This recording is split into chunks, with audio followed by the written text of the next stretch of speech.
is the seatbelt. wow. 145. I think we got shots fired at the outlet mall. These are footage from the body camera of an unknown police officer. What you're about to see are recordings of some truly chilling events that happened on May 6th, 2023, all captured on his personal camera. And at the time, he had no idea that fate was about to give him a chance to stop the plan of one of the most dangerous and disturbed incels and extremists in America. It was 3:36 in the afternoon, a clear and calm spring day. People were out and about, strolling, shopping, having lunch with loved ones, just enjoying the warm weather. But then, out of nowhere, shots rang out over the Allen Premium Outlets, just outside Allen, Texas. Who the shooter was, or what his motives were, officers had no clue at first. All they knew was that an armed attacker was on the loose, and sadly, he managed to take the lives of several people. But let me tell you, this guy picked the absolute worst possible moment for his crime, because the camera recording this footage belonged to a true hero. The deeper investigators dug into the shooter's profile, the more horrified they became. The guy had a dark, deeply disturbing history online. And honestly, this is one of the most shocking stories I've ever covered. It's right up there with cases like Elliot Rodger and Randy Stair.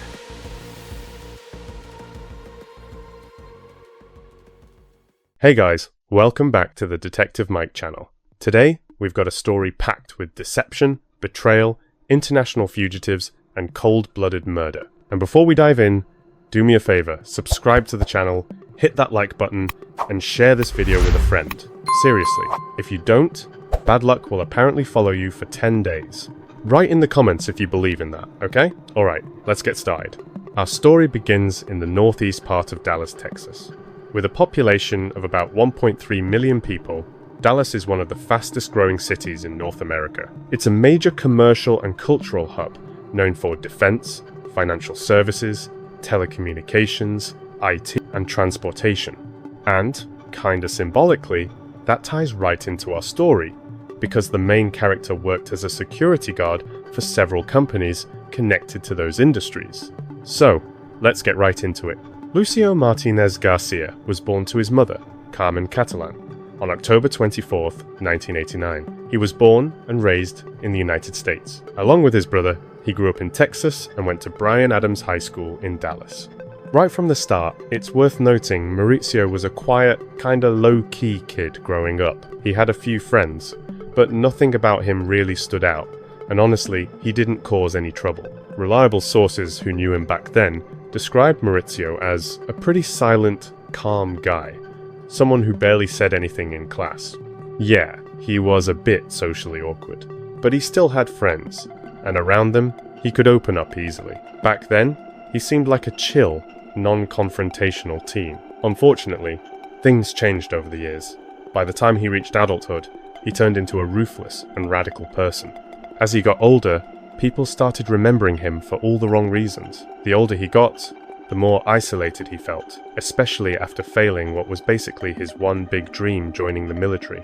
Soon after graduating from Cass View High School, he enlisted in the army in June of 2008, but despite wanting to stay, he never completed basic training. Just 3 months in, he got discharged because of concerns over his mental health. Now, it's important to point out this was an administrative discharge, and at the time, he hadn't done anything wrong. No criminal record, nothing like that. His reputation stayed clean. But that hit him hard, and over the next few years, his mental health just kept declining. He pretty much withdrew from real-life friendships, and most of his social life moved online. And it's online where you really start to see a different Mauricio, a young man diving deep into a dark, lonely, violent world. But, you know, it wasn't all bad. At first, he just seemed super lonely. He loved music, was a true fan, and would often travel across America to see his favorite bands, taking photos with them at public events. Even though he socialized at concerts and played sports, he felt really insecure around women. He just didn't know how to act, and was way too shy. Rumor had it Mauricio never had a sexual relationship, though that's hard to confirm. We'll circle back to that later. One thing's clear, he openly called himself an incel, and over the years, that identity became more and more prominent. After his army plans fell through, Mauricio started working as a security guard at a few different companies. One of them was Ben E. Keith Foods, where he worked as an operator and security specialist. He also worked elsewhere, getting official training in firearms. Now, if his employers had known the army had kicked him out for mental health issues, he might never have gotten those jobs or the clearance to handle weapons. But since that info wasn't in the National Instant Check system, officially, everything looked legal, and according to the paperwork, the army followed protocol. His apartment, a tiny, one-room, motel-style place, was small, but modestly set up. Even though it was cramped, he somehow fit all of his sports equipment inside. Gotta give him credit, Maurizio actually kept himself in pretty decent shape. But that's also when he really started to spiral. See, Maurizio was lonely, shut off, with no goals or real ambition. But instead of looking for meaning or inner peace, he chose violence. He didn't just dive headfirst into the incel ideology, he got into extremism too. Over time, he became a guy filled with hatred toward women, Jews, and other minorities. And even though he himself was Mexican, he identified as a white supremacist. Maurizio had an active profile on the Russian social network OK.ru, also known as Odnoklasniki. That's where, under the username PsychoVision5, his true dark side really comes through. On that platform, he regularly posted shocking statements, humiliating women, calling them baby-making machines or sandwich-making workers. Some of his quotes included, "I don't care about finding a girlfriend. I still want sex, just not a girlfriend." He wrote, "Because I no longer believe modern women can truly love a man. Yeah, men don't have a right to sex, I get it. But then women don't have the right to safety.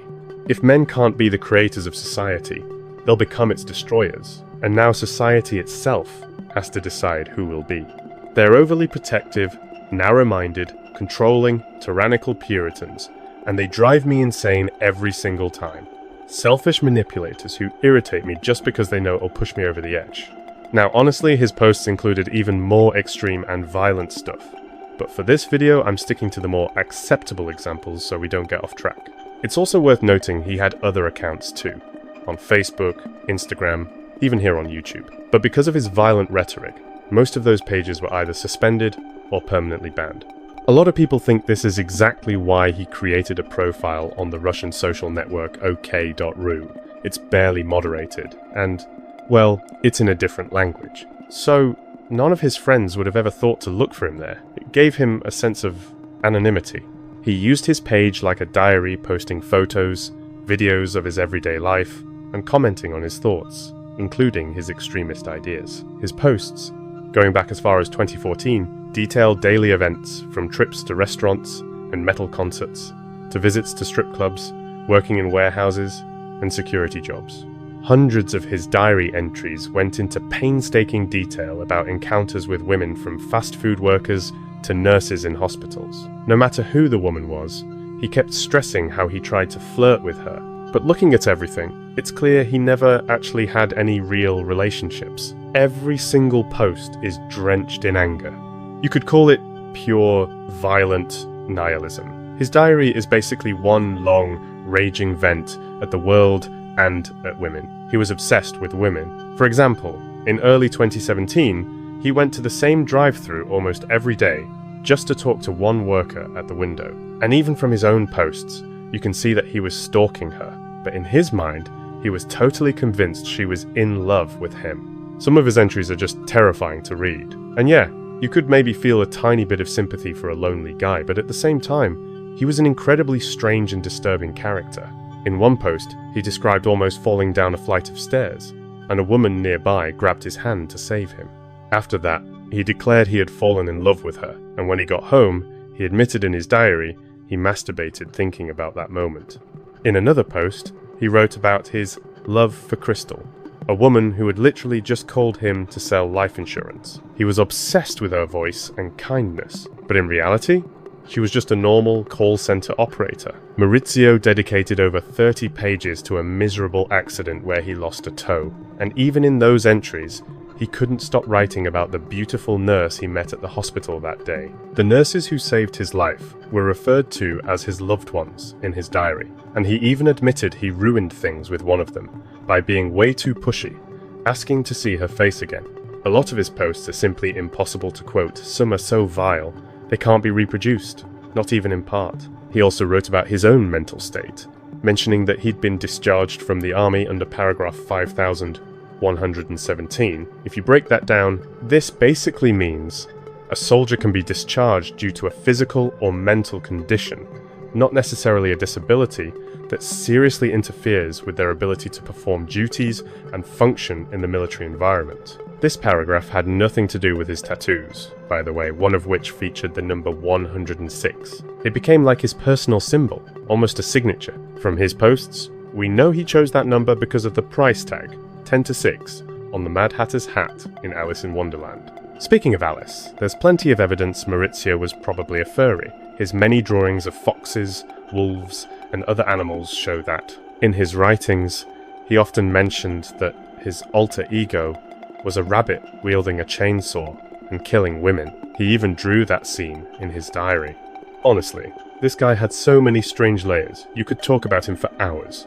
Despite his dark, bad guy online persona, in real life he had an otherwise spotless record if you don't count a speeding ticket from March 2023. But beneath that outward normalcy, hatred was boiling. On April 22nd, 2023, he posted on OK.ru with the caption, "This is what I think about your diversity, you losers." Attached to the post was a photo of his new tattoos, double SS lightning bolts, and a swastika. His account was packed with racist, homophobic, and anti-Semitic posts. Among other things, he wrote stuff like, "Jews created a society where men can't have relationships with women," end quote. When journalists investigated this case, they came across a website that summed up his online activity really accurately. An ADL report noted, Garcia's posts and writings reflect a deeply traumatized individual, likely with mental health issues, a misogynistic loner with almost no connections to others, especially women. His racism, including toward Asians, Muslims, and people from the Middle East, drove him towards self-radicalization and an adherence to white supremacist and neo-Nazi ideas. On top of that, Maurizio loved showing off his motel-style apartment, filming all kinds of videos. In them, he'd clean his guns, shoot at the range, and proudly show off his place. It's kind of unclear why so many incels do these apartment tours. Maybe it's just because they have nothing better to do. But seriously, it seems like almost every incel does it. Maurizio even filmed a nearly 12-minute video of his grim, mediocre apartment. On the walls, there were posters of Dharma, Pablo Escobar, half-naked women, and even The Last Supper. These paintings came with the apartment and they don't come off. I tried taking them off, but dude, these losers are super glued or they're nailed to the wall and they don't come off. Then we got a painting of The Last Supper. Dude, I was gonna buy it when I was already gonna buy it when I was planning on moving out, but I hadn't noticed. But all my aunts and uncles that I visit, they all have it, dude. It's almost like I was gonna do it anyway, but after seeing my relatives, my aunts and uncles' homes, I had to do it now. And we got, dude, the Dahmer poster was expensive as hell. It cost way more than my other posters, even though it's so fucking small. But I had to have it, and I paid more than I would normally. And yeah, so that was like, dude, I think I forgot the website. There was only one website I had it, and I was just like, shit, fine, I'll take it, even though it's cost 3 or 4 times as much. Got this poster of Pablo Escobar, and I got this poster. Okay, this one, just like my other poster, this one is a lot bigger than the one I had in my old room. The one in my old room was like 24 by 36, and this one is 50 by 36. I think it's 54 by 36. Dude, this thing is huge. These two posters, when I first, I didn't think they were gonna fit, dude. Maybe if these two fucking paintings weren't right there, but I actually got them to fit, dude. Barely, man. By the way, his apartment was absolutely disgusting. Stuff was scattered everywhere you could imagine. The toilet hadn't been flushed in days. Half the floor was buried under trash. Maurizio himself admitted he only used disposable plates, and basically let the garbage pile up non-stop. Yeah, dude. Also, this loser broke down. Fucking little trash can. Dude, I need to take that shit out. Fuck, that's a lot of trash. One of my favorite movies, Sucker Punch. And of course, you can't imagine an incel without his poster girlfriend. He wrapped up that video with dramatic music and a shot of his avatar. And honestly, he made a ton of these apartment tours, showing the same stuff over and over again. Beyond these weird tours, he created hundreds of videos where he cleaned his guns, reloaded them, swapped out parts, and practiced at the shooting range. I'll just cue a few clips, take a look for yourself. He spent hours doing the exact same thing, over and over. Which mag was it? This one, yep.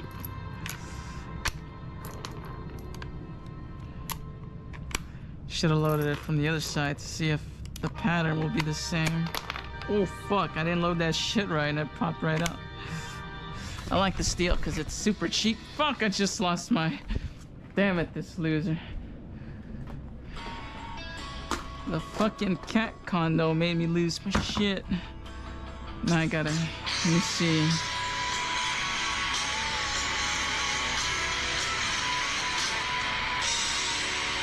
Can you see me? Dude, I'm at the... Man, I don't want to have to take this shit off.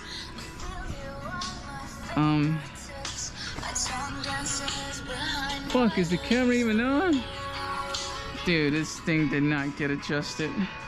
Alright, fuck it.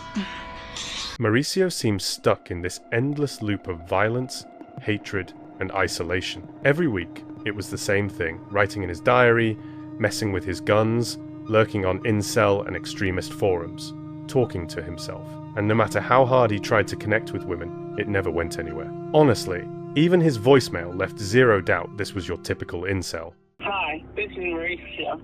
If you're the phone company, I already sent the money. If you are my parents, please send money. If you are my financial aid institution, you didn't lend me enough money.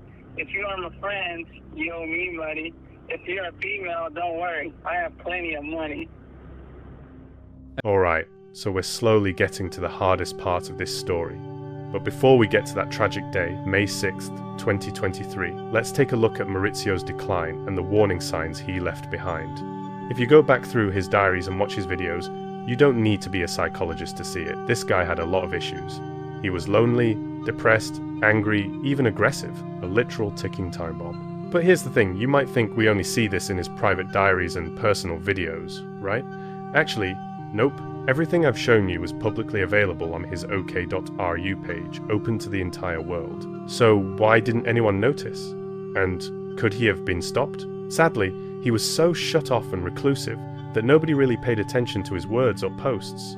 Plus, since this social network was in Russian, there were very few English-speaking users around. Sure, some Russian users may have seen his profile, but the language barrier and cultural differences basically made it invisible to most people. And now, you're probably wondering, what were his last posts and videos before the tragedy? Let's take a look. Alrighty then. Today I'm gonna be cleaning all my toys because I'm going to the range in like 2 or 3 fucking days. Alright. Let me get those losers out. Come here, you bastard. That's 2. I need 1 more. Whoops, the camera's hitting the fuck. Ah, there it goes again. Shit. Damn it, what'd I do with the other one? I could have sworn it was right here.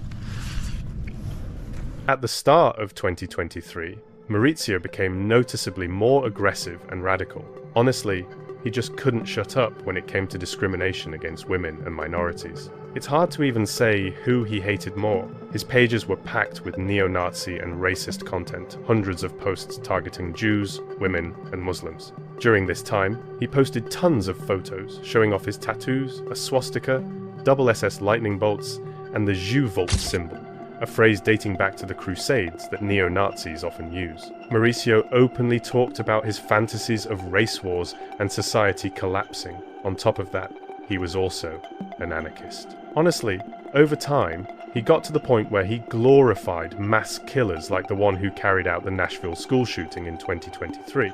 He even expressed admiration for the so-called king of incels, Elliot Rodger, who in 2014 killed several people in Isla Vista, California. Maurizio completely identified with the incel movement. He often called women foids, a derogatory slang term derived from female and android. He didn't believe he could find love, or even just normal human connection. Instead, he idolized Roger, and even Hitler, and unfortunately, Maurizio eventually decided to follow in their footsteps, and he did it coldly, deliberately, and methodically. On April 15th, 2023, just 3 weeks before the planned attack, Maurizio visited the Allen Premium Outlet Mall and took this photo. He then posted it on his OK.ru profile, adding a timestamp and an aerial shot of the area. A week later, he uploaded new photos of his tattoos, the swastika, and SS lightning bolts, firmly confirming his neo-Nazi and white nationalist sympathies. We'll dive deeper into this part later, but for now, let's go back to April 22nd. That day, Maurizio wrote that it seemed like people were starting to suspect he was planning something. No matter how well I try to hide it, someone always sees right through me. The first one was this loser, he literally said to me. You look like you're about to walk into a crowd and start shooting. Then, for some reason, I felt like watching Rampage again. One dude at you joked, if you ever snap and come here with a gun, spare me, alright? I guess it was obvious because I always wore black. I vanished for 2 or 3 days, and when I came back, everyone thought I killed someone or slept with some girl. And when I was at Texas Fishing Company, one guy said, when you snap and go on a killing spree, give me a heads up first. Personally, I think all this wearing black business is nonsense. I mean, I wear black a lot too, but no one's accusing me of about to pull an Elliot Rodger. On the night of May 5th into May 6th, 2023, Maurizio wrote, "Full moon, losers. See you in the morning." And then, on the morning of May 6th, he posted an image of death, a wolf from the cartoon Puss in Boots captioning it, "Devil's Walk." In his final post, he added a soundtrack from Resident Evil, Biohazard, Go Tell Aunt Rhody That Everybody's Dead, and also the song by Kenosha, You Dug Your Grave, Now Lie in It. After that, before leaving home for the last time, he scheduled one more video to be published, set to go live after his terrible act. We'll come back to that too. May 6th, 2023, Saturday. Lots of Allen residents were spending the day at the Allen Premium Outlets, northeast of Dallas. Cafes, shops, sunny weather, a perfect day to walk around with the family. It was 3:35 p.m. One of the Allen police officers was talking in the parking lot with a mother and her 2 kids. Ironically, he was telling them at that exact moment, be careful, take care of yourselves. He had no idea that in a few seconds he would become a key figure in Mauricio's story, the one who would stop him. At 3:35 p.m. and 35 seconds, the officer heard automatic gunfire in the distance. Alarmed, he immediately reported over the radio. 45, I think we got shots fired at the outlet mall. I got people running.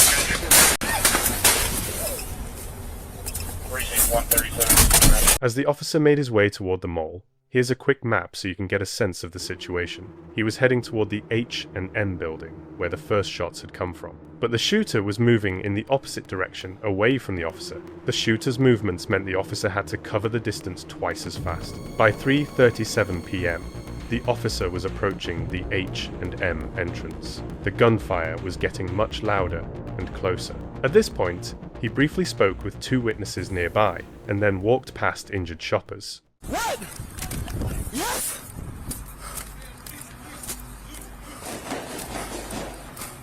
What you got? Are we a mass shooter? Yeah, we got people coming.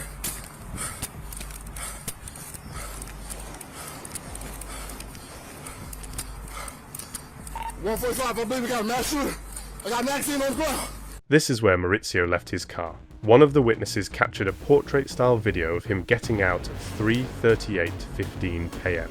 The officer rounds the corner of the building and enters the final corridor between himself and the shooter. The gunfire is now extremely close. He moves slowly, but confidently, toward Maurizio. At 3:38:50 p.m., the confrontation happens. The officer hits the shooter several times with effective shots. Maurizio fires back briefly, then collapses out of frame. The officer keeps communicating with other colleagues over the radio, steadily moving toward Maurizio, not knowing his condition. By 3:40 p.m., less than 5 minutes after the first shots, it's over. Maurizio is dead. His terrifying attack has come to an end. My sunglasses up. I'm moving up on them.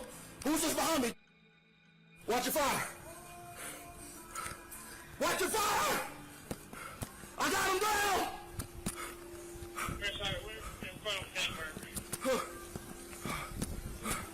I think so! I'm not hearing any gunshots! Is he down? God damn, bro! Got him, bro! Now stay your down! Stay your down! You got him? As officers approached the body, they realized just how well prepared Maurizio had been. He was wearing a tactical vest loaded with ammo, carrying an AR-15, plus 2 more pistols strapped to his body. His car had another 5 firearms inside. On his vest, there was also a patch that read Right-Wing Death Squad. According to the autopsy, the cause of death was a gunshot to the mouth that pierced his brain. He also had shots to his right ear, aimed slightly differently than the brain, and to his right arm. All 3 shots were fired by the same officer we saw on the body camera, a lone hero acting decisively. The autopsy also noted the absence of his left toe, and toxicology revealed caffeine in his system, but no alcohol or drugs. Maurizio's attack caused 8 more deaths. Among the victims were a security guard, an engineer, and a 3-year-old child. A family of 3, a father, a mother, and another 3-year-old, also died. 2 more children, 8 and 11 years old, sisters, were killed as well. I'll go into more detail about the victims later in the video. For now, it's important to note that most of the victims didn't appear to be white, which could suggest a racial motive. 7 more people were injured, 3 critically. Their ages ranged from 5 to 61. Sources reported that among the injured were the mother of the 2 young girls who were killed, and another child from a family of Korean descent. So, this is going to be very short, and I think you understand we can't take any questions. But at 3:36 this afternoon, one of our officers was on an unrelated call at the outlet mall. He heard gunshots, went to the gunshots, engaged the suspect and neutralized the suspect. He also then called for ambulances. We have a multi-agency response helping us work the scene. They helped us evacuate the mall. We've set up reunification areas. I've talked to the governor. The governor has pledged all the support that the state has, so we appreciate that. Hope it goes without saying that our deepest sympathies are with the families of the victims. This is a tragedy. People will be looking for answers, and we're sorry that those families are experiencing that loss. During the investigation, officers found a total of 8 firearms, some on Maurizio's body and some in his car. The photos show he'd amassed a Glock 48, an S&W bodyguard, a Beretta 92FS, a Sig Sauer P226, a Benelli M4, a carbine in 223/556 caliber, probably an AR-style rifle, an AK-style carbine, and an S&W M&P 15. All 8 guns were bought legally in his name. Like I said before, with no criminal record and no official entries about mental health issues, Maurizio was legally allowed to buy them. He was also wearing a utility holster full of magazines and loaded with ammunition. But that wasn't all. It turned out Maurizio had prepped another video to be released after the shooting. That video came out the same day, and I should warn you, it's weak and shrill, really not at all what you might expect.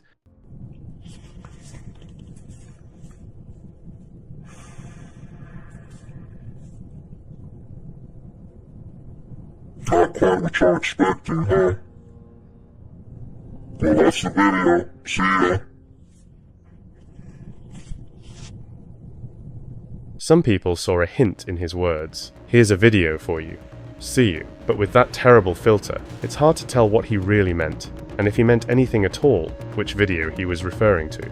The next day, May 7th, at 5 p.m, a memorial service took place at Cottonwood Creek Baptist Church, attended by Governor Greg Abbott and Lieutenant Governor Dan Patrick. Nearby the mall, a temporary memorial was set up crosses, honoring the victims, crafted by artist Roberto Marquez, who had previously built commemorative crosses at mass shooting sites across the United States. On May 8th, vehicle owners were allowed to retrieve their cars under escort. The police transferred personal belongings taken from the mall to a nearby recreation center for collection. On May 16th, the large temporary memorial was taken down so the mall could reopen it, officially reopened 25 days after the shooting, on May 31st. As the days passed, the families of the victims prepared for funerals, while the public learned more about Mauricio Garcia, his extremist views, and his dark digital footprint. Authorities discovered his profile on the Russian social network OK.ru. While that platform is known for minimal moderation, this time it was an exception. Within a few days after the incident, his profile was blocked and removed. Fortunately, a few of us know how to work with archives and backups, so we can get a deeper understanding of this story. Interestingly, although Mauricio's worldview seemed soaked in prejudice, law enforcement never identified a clear motive for his attack. That's because he left no explicit letter or note. All that remained was a strange post, listing songs, and an even stranger video.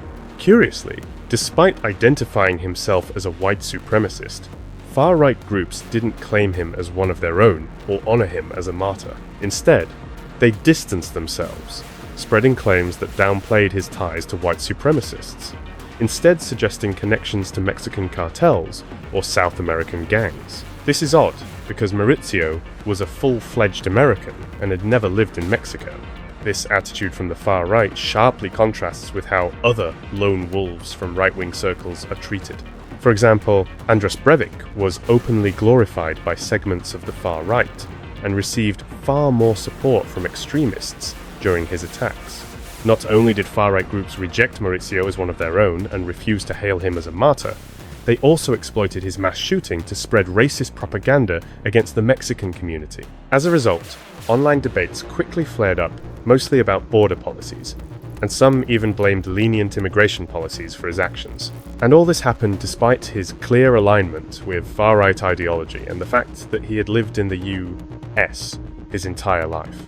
While some argued online about whether he was far-right, others examined his profile for any red flags or clues. And, as I've already mentioned, there were plenty from the big ones, like his full online presence, to small, subtle details. For instance, even when it seemed he was always writing while on a trampoline or an inflatable castle, Mauricio consistently included the SS symbol in his signature.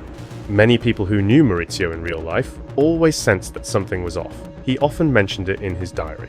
Some even joked with him, suggesting he might actually be a killer or a mass shooter, but jokes and reality are very different things. It's likely that Mauricio wasn't just strange, lonely, and reclusive, but also had major difficulties expressing himself to others. That's why those around him always felt something was off. Whether his friends sensed killer vibes, only they can confirm that. But everything changed when he was behind closed doors and a keyboard. Online, Mauricio was violent, divisive, angry, and openly malicious. That's where most of the clues and early red flags could be found, not just weeks or months, but years before the tragedy. Honestly, I don't know what he intended by naming his diary Diary of a Psychotic Man-Child. Clearly, he fit that description, but whether he was aware of it or just expressing himself that way, we'll probably never know. As is known, both the swastikas and degrading symbols appear as early as 2017. I spent hours and hours combing through his diary, and even now, summarizing my research, I keep finding more evidence that he was truly a psychopath. In one of his diary entries, Mauricio wrote, "I don't know why, but I enjoy watching and hearing about people's suffering. When I heard about those starving in some third world country, I just burst out laughing. I find it funny that some losers have to live in complete ruins and rely on UNICEF or some Western country for aid. I'm a full-blown sadist, and unlike others, I feel no remorse. I don't find it funny when I suffer myself." He also fantasized about the world waging war on itself and created several reaction videos where he watched people being tortured or subjected to other violent acts. These videos were quickly removed from Western social media platforms, but on OK.ru, which had very lax moderation, they remained accessible until a few days after the shooting. It's clear that Mauricio was a deeply corrupted individual. Naturally, this case sparked a major reaction, politically and socially. After the shooting, President Joe Biden called on Congress to pass a ban on assault weapons, and implement universal background checks before firearm purchases. Obviously, that never happened. On the other hand, Allen's local representative, Keith S., dismissed all calls to tighten gun laws after the shooting. He emphasized that America's real problem is mass shootings committed by people with mental health issues, and that nothing has been done to address this. Once it became public that Mauricio had been discharged from the military, Keith described him as exactly the kind of person who shouldn't have access to firearms. He also noted that Mauricio's ability to legally buy guns was a loophole in the system that needed fixing. This story became one of those tragedies that dominated discussions on Twitter, now X, for days. Dozens of unblocked images of the attack circulated across the platform, sparking prolonged racial debates about Mauricio and his beliefs. Incidentally, a few news outlets, most notably Fox News, mistakenly published images of a different Mauricio Garcia, who was completely innocent, forcing him to file a lawsuit because they never issued a correction. As for the officer in this case, on the 26th of June 2023, a grand jury cleared the unidentified officer, ruling that the use of force was justified. 2 days later, the Allen Police Department released an edited version of the officer's body cam footage, which has since racked up tens of millions of views online. This officer is now considered a national hero, from teaching children how to properly use seatbelts to, just 30 seconds after the first shots, rushing the shooter and stopping him, likely saving dozens of lives. Many believe this officer deserves the highest possible commendation for his heroic actions, and personally, I agree. Despite his legendary deed, he has chosen to remain anonymous to this day. Now let's turn to the victims of this tragedy. The news is heartbreaking. A 6-year-old boy who came to the mall hoping to get a birthday gift, fortunately survived. But his parents, Kong Cho, 37, and Cindy Cho, 35, were killed. Along with him, his 3-year-old brother, James Cho, also lost his life. 2 sisters in elementary school lost their 2nd and 4th grade classes, and their seats remained empty for the rest of the school year. Daniela Mendoza, 11, and Sofia Mendoza, 8, were mercilessly murdered by this man. Their mother survived, but was injured and had to witness the entire horror. Awaria Tataka, 27, was an engineer living in Frisco, thousands of miles from her family in India. At the time of the shooting, she was shopping for a birthday outfit. Christian Lau, 20, died trying to help others during the attack. He was a gentle giant, a graduate of Farmersville High School, and worked as a security guard for Allied Security. Ilio Rivas was born on the 27th of October, 1990, in Caracas, Venezuela. He came to the US chasing the American dream for his family, and always seemed cheerful and positive. When he first arrived, he lived on an air mattress in a friend's small apartment. Within a few months, he worked various jobs, sending all his earnings home to care for his daughter and his sick mother. None of these victims were targeted because of race or political beliefs. They were children, parents, students, and heroes. It's heartbreaking to realize that each of them was an outstanding, kind person. Tragically, they were all taken by a man consumed by violence. I hope the families and friends of these victims can find peace in the months and years ahead. And with that, the main story of Mauricio Garcia comes to an end. Honestly, I could spend hours going through everything I found in my research. Clearly, Mauricio had a lot of problems, not just with minorities and women, but with himself as well. As for the motive behind his crime, honestly, I don't know. All I can say is that I don't think it's appropriate for me to try to define it. What I can say is that he was filled with hate, and that was clearly one of his dominant emotions. Before I go, I'd love to hear your thoughts on this case. Personally, I'm holding back from trying to guess his motive, but I'm curious. What do you think drove Mauricio to do this? And that's it for today, friends. Thank you so much for watching. I truly appreciate your time. I'll see you in the next video. In the meantime, take care of yourselves, look out for each other, and of course, stay safe. Thank you, and goodbye.